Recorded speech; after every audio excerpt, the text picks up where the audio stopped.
Since the moment we are kids presented with expectations and rules of civilized society, we are forced to see the prospect of having children as one of the most inevitable parts of human life. Like going to school, getting a job, or getting married. You have to do so if you want to survive. Until you grow up and realize that first, the actual most important thing in life if you want to survive is obtaining a healthy job, and second, just how ethically complicated it seems to be the idea of having kids. We living beings have been the constant playing God product of many infinite others before us. It is fascinating that we have the power of what we consider to be only a property of the divine within us at all times. We play God, and every other living being plays God at all moments of our lives, giving life and taking it as well, either to feed or remain alive. If we can give life, not coincidentally enough, we also have the power to take it, whatever the way or the form.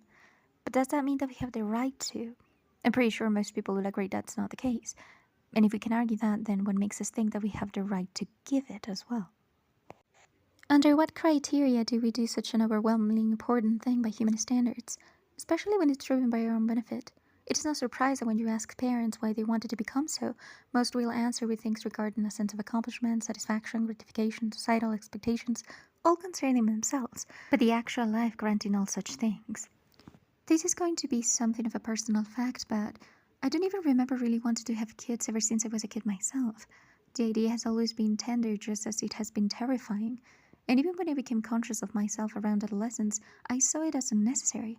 It is true that, as so many people say, if you plan carefully and have a closed circle of friends and family that are basically the same thing, you could live a long, fulfilling, and stable life without the need of putting your old age care in the hands of other people who will also have an immense amount of responsibilities of their own.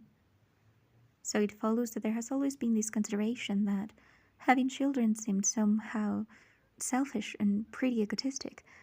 I came to understand that most of the time, or at least for the common non-rich, non-powerful folk, having kids was like taking a second chance at life. If they did not manage to live an exceptional, remarkable, important, or even good enough life on their own rights and by their own merits, if they could not achieve anything significant or valuable that would benefit others at large, they'd hope their kids will.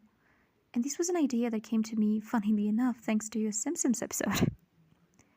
Everyone knows Homer did not plan, neither seemed to ever have wanted the children he had with his partner Marge, and his story and struggle is about him learning to appreciate and value them by realizing that it was precisely thanks to them that he came to achieve much more than he could have ever imagined he would on his own. Thanks to this rather unrelated episode, I was able to finally understand emotionally why. That's the true power only storytelling could have, everyone. The episode is called Lisa Opus, which starts with Lisa writing an admission essay for Harvard in the form of a retelling of all the very disappointing events and details of her life and her family that have shaped her personality and the reason she's become the person she is today. But at the very end, as it is almost always portrayed in the show, the audience is also made to see and realize that amidst the chaos, neglect, carelessness, and even explicit abuse, there has also been moments, even when fleeting or too trivial, of genuine concern, joy, and tenderness shared between the members of the family that make that silver lining truly worth fighting. Homer, despite his immense selfishness and, well, idiocy, has always found enough goodness inside himself to love his children, feeling proud of them, even for Bart.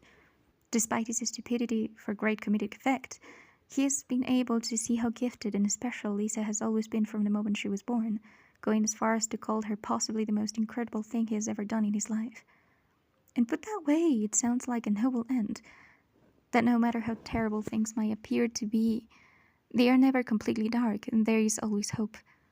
But though resilience is basically about the wisdom and creativity to always find some form of advantage to keep going in the exhausting bundle of complexity that is life, sometimes it seems no different from a person who stays with an abusive partner or parent because there is goodness in them, and goodness ought to never go to waste. Because it's an end in and of itself, and you should never refuse someone love. This is one of the main things that makes social relationships so complicated. You cannot let go to waste someone else's goodness by not valuing the good qualities that they have, because that would be lacking of integrity on your part. And when you do, you're unfortunately left wondering what to do if that integrity that they do have, that you can see, is not enough for them to become decent, helpful people, but continue to do mostly harm. And this is always at the core of what makes people who came from troubled homes or has ever put a foot outside their house feel this uneasiness and reluctance toward the idea of forming a family. It's no wonder most people appear to be so confused most of the time. Now the And the goal could seem to be making sure that every person is raised in a society that prepares them with the social skills necessary to maintain and have healthy and productive relationships with others. So it'd follow that they could look at family as an overwhelmingly positive aspect of life, not one that always brings up complicated feelings, thoughts, concepts, and memories. But with things like global warming, contamination, and human inherent selfishness that keep personal interests getting in the way of cooperation, the landscape looks pretty daunting, to be honest, being the reason why I personally never wondered if we'll ever be able to make it, but rather the conditions in which our species will get to. However, I did not want to finish this video on a sad note or a depressing one, so I want to finish with a question. What can we do?